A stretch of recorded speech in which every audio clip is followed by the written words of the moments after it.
آج ہم ایک ایسے شہر پر بات کریں گے جو صدیوں دنیا کی نظروں سے اوجھل رہا، جس کی تباہی کی وجہ کوئی جنگ، بھوک یا سیلاب نہیں، بلکہ ایک آتش فشاں تھا۔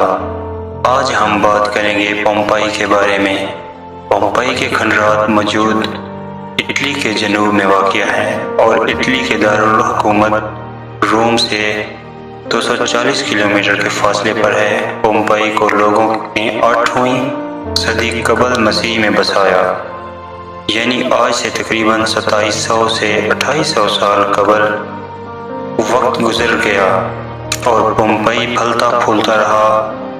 اس دوران اس شہر نے رومیوں کو غالب آتے، رومن ریپبلک کا عروج، سیزر کی موت، رومیوں کا ریپبلک سے سلطنت تک کا سفر اور ایرانی سلطنتوں کا عروج و زوال سب کچھ دیکھا، اور سفر کرتا کرتا پہلی صدی عیسوی میں پہنچ گیا۔ پومپئی ایک امیر شہر تھا۔ بڑی بڑی خوبصورت عمارتیں، تھیٹرز، باغ اور سرد کہبہ خانے اور سٹیچوز جگہ جگہ بنے ہوئے تھے۔ پومپئی کے شمال مغرب میں ماؤنٹ ویسویوس واقع تھا۔ زلزلے آنا وہاں عام بات تھی، اس لیے لوگ زلزلوں کے عادی ہو چکے تھے۔ لیکن 62 عیسوی میں ایک زلزلہ بہت زیادہ شدت کے ساتھ آیا، جس سے پومپئی اور ارد گرد کے شہروں میں کافی نقصان پہنچا۔ اس زلزلے سے نقصان شدہ عمارتوں کی ابھی مرمت مکمل نہیں ہوئی تھی کہ 79 عیسوی تک پومپئی کی آبادی 20,000 تک پہنچ گئی تھی۔ 24 اگست 79 عیسوی باقی دنوں کی طرح ایک مصروف دن تھا۔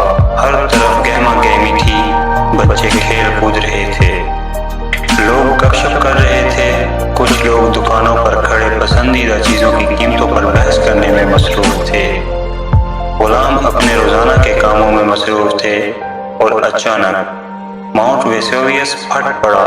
ہزاروں آنکھیں اس طرف متوجہ ہوئیں اور پتھرا گئیں۔ دھماکے کی آواز نے سب کے دلوں پر لرزہ طاری کر دیا۔ آتش فشاں سے جب بہت بڑی مقدار میں دھواں اور راکھ نظر نکل کر پھیلنا شروع ہوئی تو گویا جیسے آسمان ہی کالا ہو گیا ہو۔ کچھ لوگ تو راکھ کو انہیل کرنے کی وجہ سے دم توڑ گئے، لیکن بہت بڑی تعداد ہیٹ کی وجہ سے مری۔ جب ایک آتش فشاں پھٹتا ہے تو اس کی بہت تیز رفتار سے پتھروں کے ٹکڑے، گیسز اور گرم ترین راکھ خارج ہوتی ہے۔ آتش فشاں تقریباً پومپئی سے 16 کلومیٹر دور تھا، لیکن اس سے نکلنے والے پتھروں اور راکھ کی رفتار 160 کلومیٹر فی گھنٹہ کے حساب سے تھی۔ لوگوں کے پاس بھاگنے کو نہ کوئی جگہ تھی نہ وقت۔ پومپئی کا ٹمپریچر انکریز ہو کر 250 سے 300 ڈگری تک چلا گیا، جس نے لوگوں کو بھاگنے کا بھی موقع نہ دیا۔ بہت سے لوگ چلتے چلتے بیٹھے بیٹھے وہیں پتھر ہو گئے، چاہے کوئی کسی عمارت میں چھپا ہوا یا باہر بیٹھا ہے، سبھی وہیں کے وہیں جم گئے۔ آتش فشاں سے نکلنے والی گیسز اور راکھ کا ٹمپریچر 1000 ڈگری تھا، جس نے لوگوں کے جسموں کے اندر جاتے ہی اندر سے لیکوڈ کو ابال دیا، جس نے جسم کو کھول اور کپڑوں سمیت کھڑے تھے۔